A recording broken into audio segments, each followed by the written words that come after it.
기원사 수강생 여러분, 여기 천국을 가기 원하는 4명의 신도들이 있습니다. 모두 참된 크리스천을 발현할 준비가 되셨나요? 오케이, it's show time.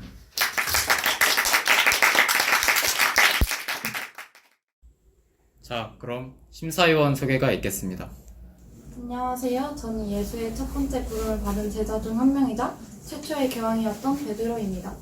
안녕하세요. 저는 예수 그리스도의 첫 번째 제자였고 그분의 친척인 세례자 요한의 제자였던 안드레입니다. 안녕하세요. 저는 사도 요한의 형으로 예수 그리스도의 12제자 중 최초로 순교한 제자입니다. 먼저 첫 번째 신도를 만나볼까요? 안녕하십니까 기원사 수강생 여러분, 제 이름은 심이용입니다. 저는 이렇게 더 많은 사람들이 예수님을 믿고 천국으로 갈 수 있게끔 매일 길거리를 나서고 있습니다. 여러분, 이미 무엇입니까? 언제나 그 이웃 이름입니다. 우리들의 가슴입니다. 우리가 사모하고 눈물 흘리며 오랜 세월 목말라 해온 이름입니다. 님은 바로 주가 계신 천국을 말하는 것입니다. 여러분, 저와 함께 예수님을 믿어 천국으로 갑시다. 예수 천국 불신지요. 예수 천국 불신지요. 그럼 첫 번째 신도에 대한 심사위원 평가가 있겠습니다. 심희용 씨 의견 잘 들었습니다. 그런데 저는 심희용 씨의 의견에 납득이 가지 않는 부분이 있어서 그러는데, 예수를 믿어야 천국을 간다면 착하고 남을 위해 헌신하고 베풀고 개인들을 위해 그리고 모두를 위해 복지 향상에 힘쓰고 노력한 사람들이 예수를 믿지 않는다면 그 사람들은 천국에 갈 수 없다는 말씀이신가요? 그러면 기독교가 탄생하기 이전에 한평생을 국가를 위해, 세계를 위해 헌신한 위인들은 모두 천국을 가지 못하셨겠군요. 종교에 대한 관념을 갖지 못하고 생을 마감한 사람들도 분명히 존재합니다. 예를 들어 세상의 빛을 보지 못하고 유산된 아기들이 있습니다. 또는 태어났지만 어린 나이에 죽음을 맞이한 아이들도 존재합니다. 이렇게 안타깝게 죽음을 맞이한 아기들이나 아이들도 천국을 가지 못한다는 말씀이신가요? 애도를 받아도 모자랄 아기들이 기독교를 믿을 기회조차 갖지 못하고 단순히 기독교라는 존재를 몰랐다고 죽어서 천국에 가지 못한다는 말씀이신가요? 그 부분은 생각하지 못했습니다. 믿는다고 다 천국에 가진 않습니다. 성 바오로께서는 그들은 하느님을 안다고 말은 하지만 행동으로는 하느님을 부인하고 있습니다. 라고 말했습니다. 성 요한도 역시 하느님의 계명을 지키지 않으면서 하느님을 알고 있다고 말하는 자가 거짓말쟁이이고 진리를 저버리는 자입니다. 라고 말했고요. 심영씨, 천국에 가고 싶어? 네, 열심히 좀 해봐봐. 힘줘서 해봐봐요. 말만 하고 행동으로 보여줘야 할 거 아니야. 그럼 두 번째 신도는 어떨까요?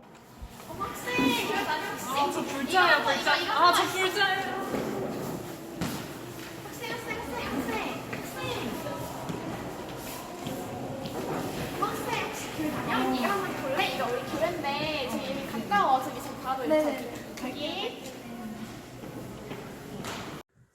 안녕하세요. 우리 기영사 형제님, 자매님들. 저는 이렇게 영상에서 보신 것처럼 항상 전도를 열심히 해서 전에는 2만 명으로 시작했던 우리 교회가 현재는 60만 명까지 그리고 지하철역까지 있는 아주 큰 교회로 성장했어요. 참된 크리스천을 하나 뽑자면 이렇게 우리 교회를 성장시키고 발전시킨 바로 제가 되지 않을까요? 두 번째 신도에 대한 심사위원 평가가 있겠습니다.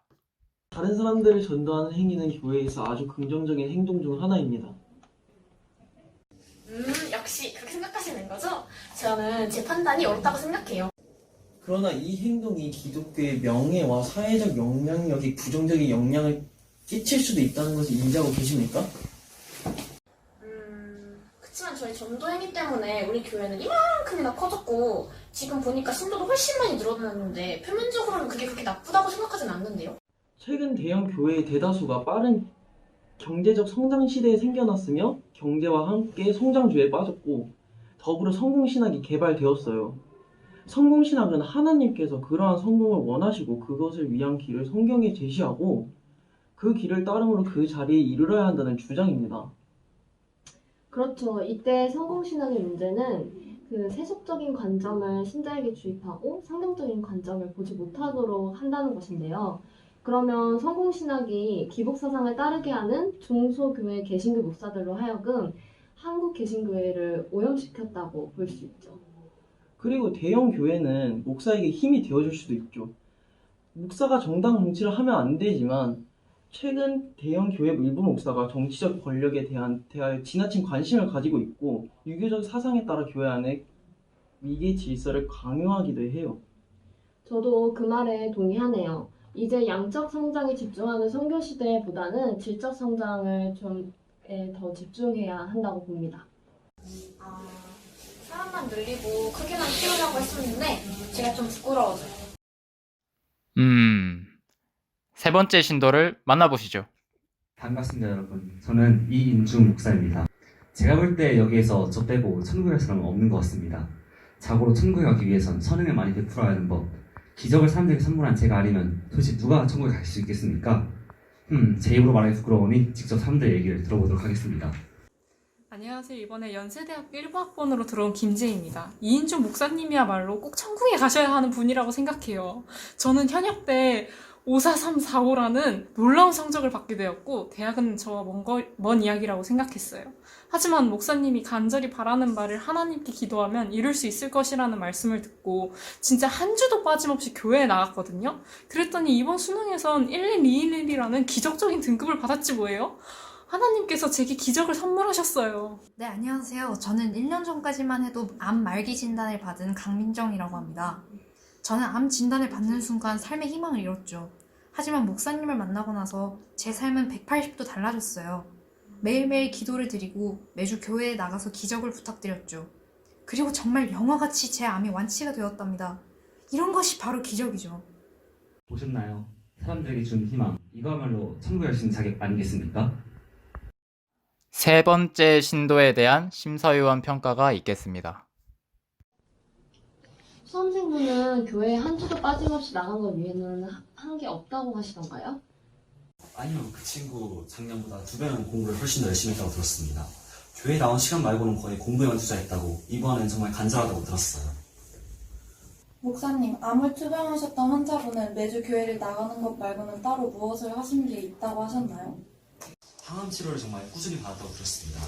하지만 저는 제 얘기를 듣고 계속 기도를 드렸던 것이 환자분께서 완치를 하실 수 있었던 가장 큰 이유라고 생각합니다. 목사님은 수험생이 목사님께서 기적을 선물하셨기 때문에 좋은 성적을 받은 거라고 생각하시나요? 그럼요, 저는 수험생에게 기적을 선물했습니다. 저같이 기적을 베풀어 다른 사람이 선행을 많이 한 저 같은 사람이 바로 천국에 가야 하는 사람입니다.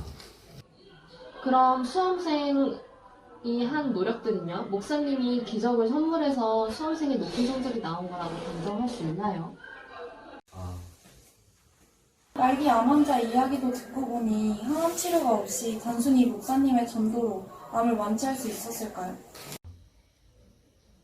기적을 선물하고 선행을 베푸는 좋은 일입니다. 하지만 그것을 대가로 천국에 가길 바라는 것은 옳지 않은 것 같네요.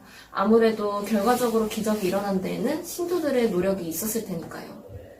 간혹 목사들 중에서 그런 신도들의 간절함을 악용해서 교회의 헌신토록 중용하는 경우가 있다고 들었는데 그런 것은 아니겠죠?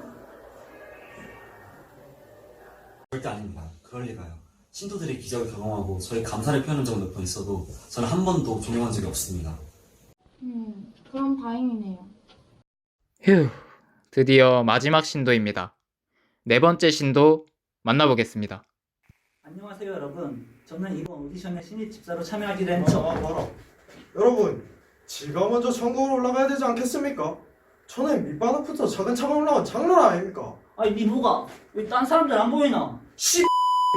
어디 손에 함부로 걸리고? 누구 목사 있어? 강 목사일 거야! 실례지만 저희 강 목사님과 관계가 어떻게 누구 목사 남청동 사이지? 내가 누구 목사랑 봐! 같이 밥 먹고 새벽 기도 같이 하고 했어. 돌발 상황이 있었지만 네 번째 신도에 대한 심사위원 평가가 있겠습니다. 장롱한 집사를 모시해도 되는 건가 보네요. 아이 이거 다 알만한 양반들이.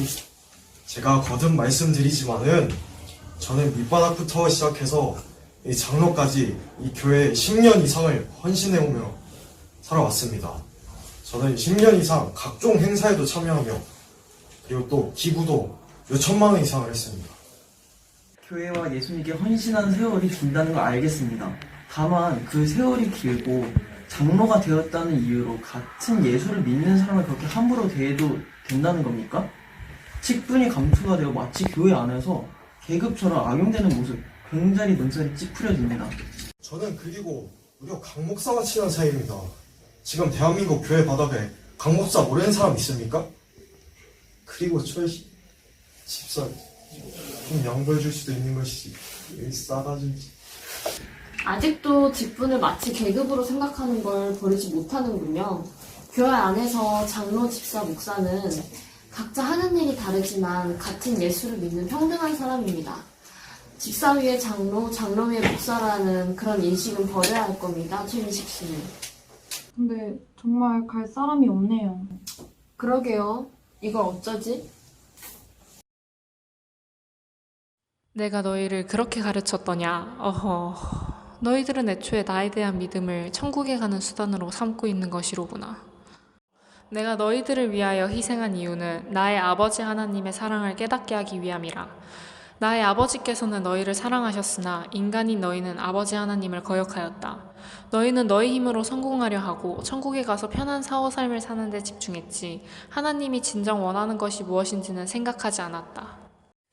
하나님 아버지께서는 너희가 나 예수와 아버지를 너희의 주로 인정하기를 원하신다. 이것은 너희가 지금 하는 것처럼 교회 내에 높은 지위를 얻거나 신도들을 늘리는 형태로 실현되는 것이 아니다. 너희의 이익을 위해서가 아니라 너희 인생의 주인을 하나님으로 생각하고 살아갈 때 진정으로 하나님과 온전한 관계를 맺게 될 것이다. 나더러 주여 주여 하는 자마다 천국에 다 들어갈 것이 아니요 다만 하늘에 계신 내 아버지의 뜻대로 행하는 자라야 들어가리라. 내가 한 이 말을 잊은 게냐. 주를 부르고 자신을 하나님의 자녀라 지칭하면서 그에 걸맞는 행동을 하지 않는다면 너희는 진정한 그리스도인이 아니다. 하나님 아버지를 믿고 사랑하며 그 뜻을 실현하기 위해 노력하는 자가 바로 천국에 들어갈 자로다. 내가 선택한 제자들마저 나의 뜻을 제대로 이해하지 못하고 이런 경연이나 벌이다니 참으로 실망스럽구나.